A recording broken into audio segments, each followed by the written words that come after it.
time that deserved. Yeah, exactly. The story in China continues to be fascinating. I watched the evening news last night, both ABC and NBC with my kids, just to particularly watch that story and have them see what was going on over there. They both were really interested in it. It's something.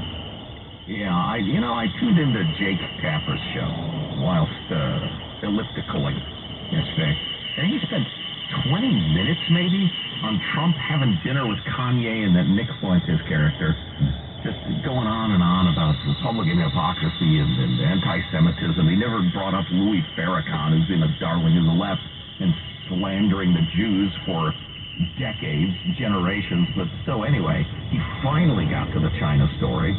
I've gone back to the evening newscast. That's like my main go-to now for news. Really enjoying it. Good tip. They tend to hit the actual news story of the day as opposed to the cable news story of the day, which is completely different for some reason. Different crowd, I guess. So, speaking of cable news, Tucker Carlson last night led with the whole China story, and he had an interesting little segment on what zero COVID has been like in China, which is what is causing the protests currently. Some were forced to quarantine outside in the cold in the parking lot. This viral video, which CNN could not verify, shows others forced to stay in male bathrooms, sleeping under urinals. And this one, the video says it's a quarantine site for kids in Fremont province. A little boy jumping on bricks to avoid the pool of dirty feet. This is where they used the bathroom. This woman saw her on the ground crying that after she was caught with her mask pulled down, the government suspended her business for 30 days, using the month's income.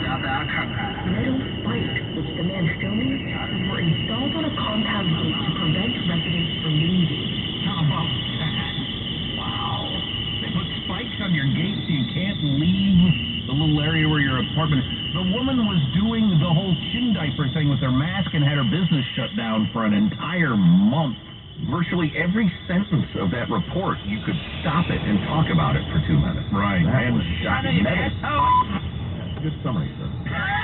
And the videos were something. I mean, some of the conditions these people are being forced to survive in during their quarantine is just amazing.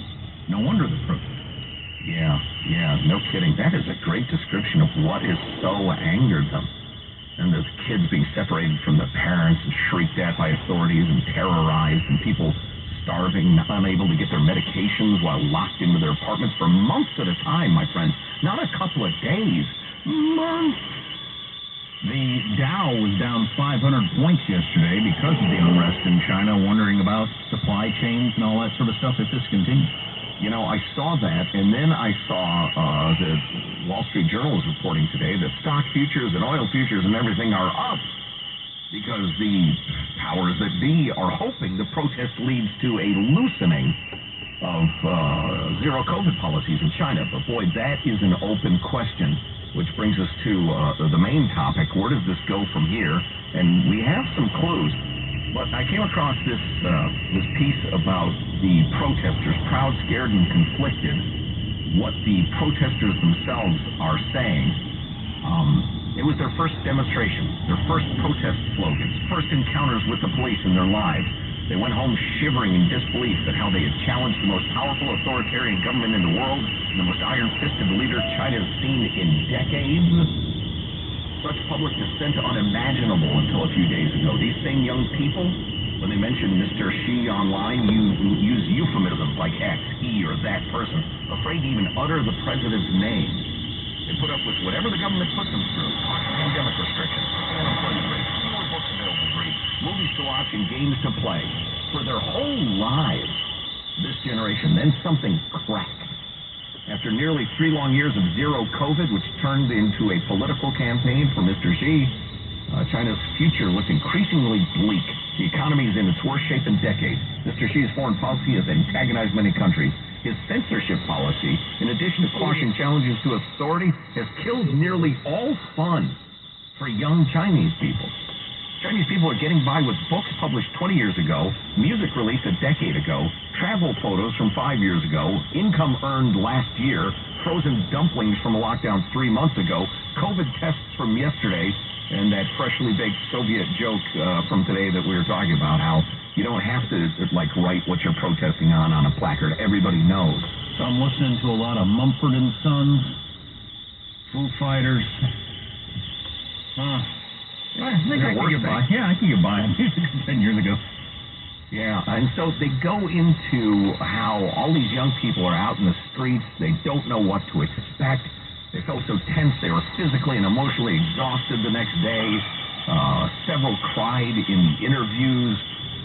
Proud, scared, and conflicted about their experiences and wondering what might happen next. Well, this is all unfolding rather rapidly. What might happen next is, after China's boldest and most widespread protest in decades, the security apparatus built by Xi Jinping, who prizes his reputation for ironclad authority, is scrambling to reassert control. They spend more on their domestic security than they do on their military, and they have the biggest army in the world. So, holy crap. Now might be a good time to play clip number 30, Michael. The crackdown has begun. What we're seeing is the potential for a national movement here, with these protests happening simultaneously in multiple cities across the country. These people rallying around a single cause. But at the same time, there is not the expectation that organizers are going to be able to organize.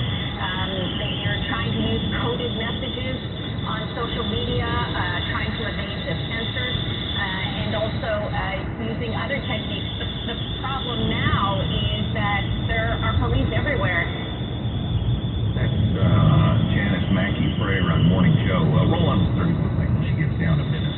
You go to any of the sites of the protests over the past few days, and streets that have been filled with people chanting are now filled with barriers, and they're all under guard. Police stand out today in several cities across the country, and they are visibly clamping down. In Shanghai, they were even checking people's mobile phones, looking for images or messaging apps that could connect a person to the protest. And there was a lot of talk about that on social media today among people who are interested in joining these protests, saying that they were deleting photos and chat histories so they could avoid detention. Shanghai, by the way, didn't know this until Tucker mentioned it last night, is 3 times the size of New York. Holy crap! And they shut down that whole city for a couple of years. Right. Ironclad dominance. So the old strategy of security and surveillance is now fully on. They've gotten the security forces rallied to where these protests are taking place. The good old-fashioned head cracking are about to begin, and anybody who's at the pre-head cracking demonstration is going to get a knock on their door today or in 6 months. I wonder if they moved to the head cracking because they felt like this is going to get out of hand if we don't, because the playbook for the way they handled Hong Kong, I was watching some expert on this yesterday, the whole Hong Kong thing, remember the protests in Hong Kong were big and loud and lasted a long time, and we kept thinking the head cracking was coming, but it didn't. And what happened? All the leaders just disappeared. They all just went away.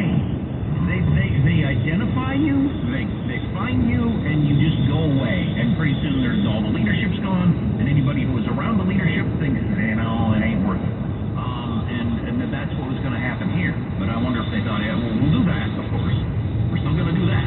But we better hit some people in the head also before this gets out completely out of hand. Yeah, I'm not a cynic, but I am a realist, and these people, whether